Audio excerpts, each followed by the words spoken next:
Pernah kebayang nggak kalau perang yang kejadiannya ribuan kilometer dari sini, di Timur Tengah, itu bisa bikin harga kebutuhan pokok di Indonesia naik? Kedengarannya emang nggak nyambung ya, tapi menurut sebuah analisis, konflik yang melibatkan Iran ini tuh bisa punya dampak langsung ke isi dompet kita. Yuk kita bedah bareng-bareng. Nah, pemicunya itu justru datang dari Jepang. Perdana Menteri mereka tiba-tiba bikin pengumuman yang jujur banget. Dia mengakui kalau negaranya itu rentan. Ini langkah yang nggak biasa banget loh dan langsung bikin banyak negara lain, termasuk kita di sini, jadi bertanya-tanya. Ini kan jadi bikin kita mikir ya.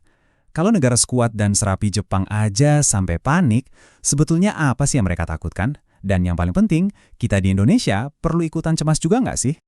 Oke, kita masuk ke bagian pertama. Mari kita bongkar dulu, apa sih isi pengumuman dari Jepang yang bikin heboh ini? Jadi, intinya tuh ada dua hal yang bikin mereka ketakutan. Yang pertama, mereka sadar banget cadangan minyak mereka itu terbatas. Tapi yang kedua ini nih, ini yang benar-benar bikin merinding. Rantai pasok global alias jalur distribusi barang seluruh dunia itu bisa lumpuh total. Dan mereka nggak asal ngomong, angka ini 254 hari itu adalah hitung-hitungan mereka. Kalau semua keran impor minyak ditutup hari ini, ya Jepang cuma bisa bertahan selama itu. Coba bayangin negara sebesar Jepang sampai secara terbuka ngasih tahu timernya. Ini nunjukin situasinya serius banget.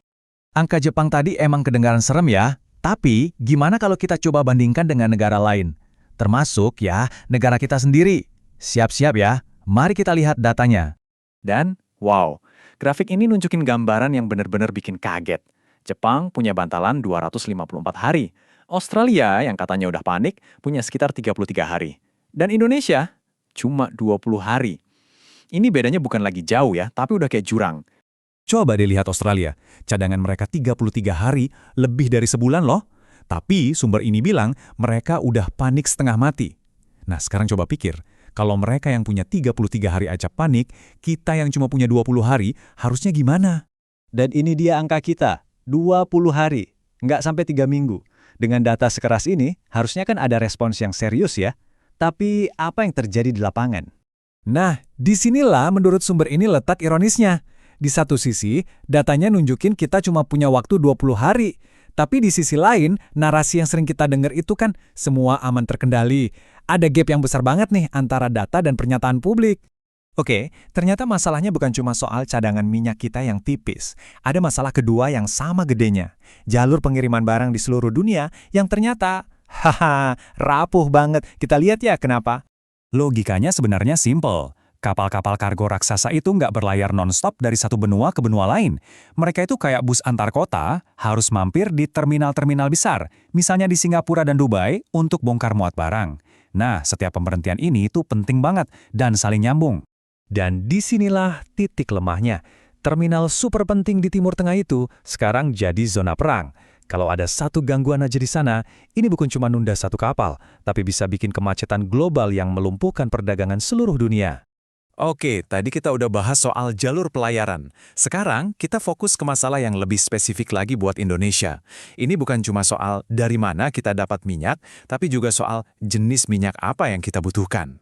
Pertanyaan paling logis yang muncul di kepala kita pasti, ya udah kan gampang, kalau Timur Tengah lagi ribut, beli aja dari negara lain. Kan gitu? Nah ternyata masalahnya jauh lebih rumit dan teknis dari itu. Kuncinya ada di sini, spesifikasi kilang. Biar gampang, bayangin aja kilang minyak kita itu kayak mesin kopi canggih yang cuma bisa pakai kapsul merek A. Kita nggak bisa dong asal masukin kapsul merek B atau C, mesinnya bisa rusak kan?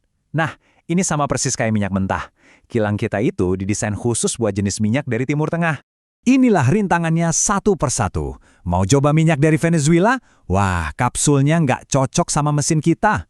Minta tolong Singapura?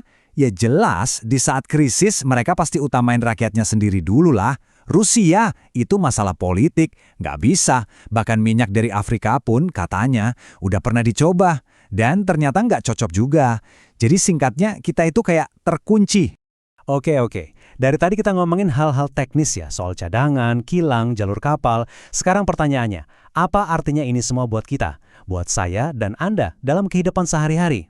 Efek dominonya itu ngeri. Pertama, BBM pasti jadi langka dan mahal. Akibatnya, ongkos transportasi bakal meroket.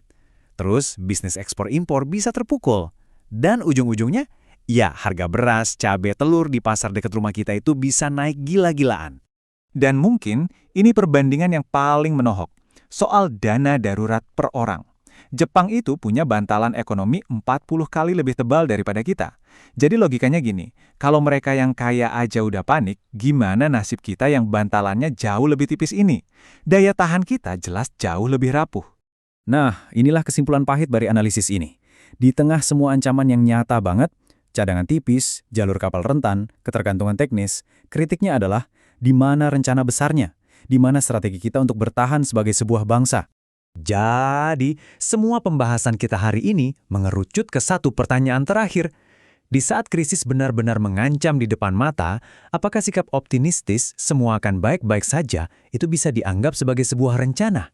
Atau kita butuh sesuatu yang jauh lebih nyata? Nah, pertanyaan ini saya serahkan kepada Anda untuk direnungkan.